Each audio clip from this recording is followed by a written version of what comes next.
coming to this evolving skill ecosystem or the environment, how it is, I fully agree with what Mr. Dipendra was saying, is that, skilling is never a one-time activity, right? So it is at an individual level, at an organizational level, at a national level, and of course, extending it at a universal level. It is a universal phenomenon. Otherwise, you will perish. That is the reality today, and more so because, as you very rightly said, Sumit, is that as the technologies are getting obsolete by days, within days they are getting obsolete. It is always necessary that one should be up to date with what is happening, and what is current today will be obsolete tomorrow. So it is a continuous learning process. I again emphasize on that. That should be the DNA of every individual and every industry and every nation going forward, because coming from that perspective from the NASSCOM side, when we see globally, nationally, how the skilling ecosystem is evolving and what's happening out there, this is coming out very, very clearly, like, more than ever before, continuous skilling. And currently we are talking of upskilling. That is because we have got some luggage to carry in the industry. And as the new workforce comes in, setting up this DNA in the organization at an individual level also, that continuous skilling, upskilling is the only way to survive and sustain. Having said that, current now about the skilling ecosystem per se, how it is evolving and all, as you said, since the technologies are getting obsolete day by day and new technologies are emerging, just about 2 months ago, we did a survey, and in that, typically these technologies like web and web development, mobile development, cloud computing, AI, it is in that order, AI and big data analysis, IoT and cybersecurity.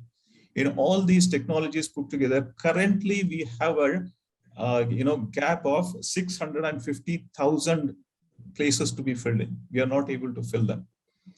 And why would that so that they're not able to fill up that? I mean, no, that's again, non-availability of the required skill, as Dipendra was saying. Non-availability of the required skill. This is at all levels. I'm not talking only at the entry level. This is at all levels. As an industry put together, this is the gap that we are having. So today, and lucky for us, and demography is on our side as far as India is concerned. We have the most, educated talent pool, which can be, skilled and put to work.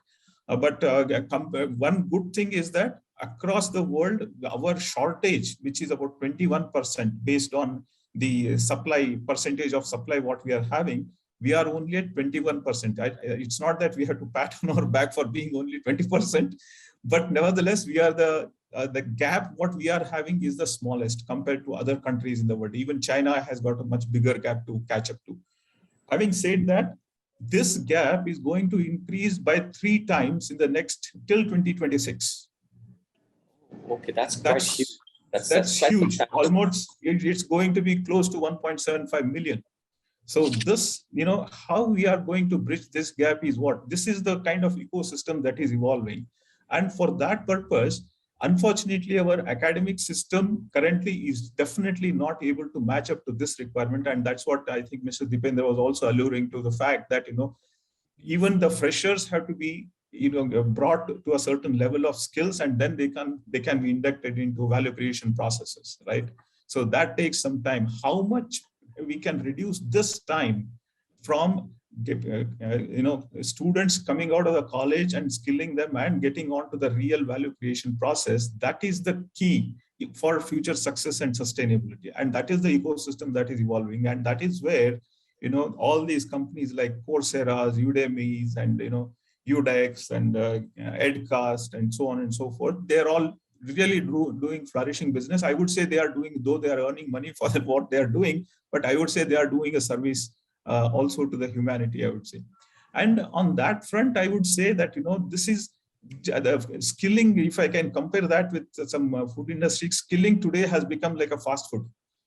It has to be churned out day in and out, hot as possible and served as hot as possible.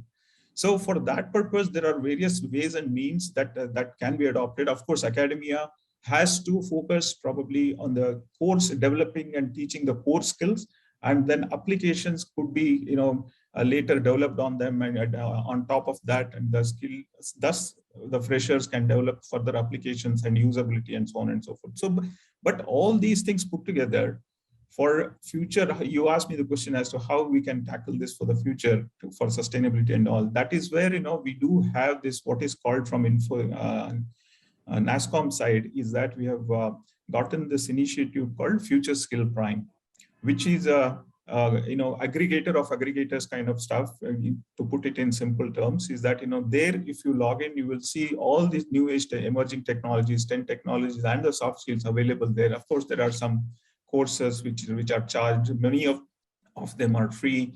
So I think instantly skilling oneself and also the company, and thereby extending it to the nation, is what is the need of the hour, and that is where all our efforts are to be focused upon. That's what I would say.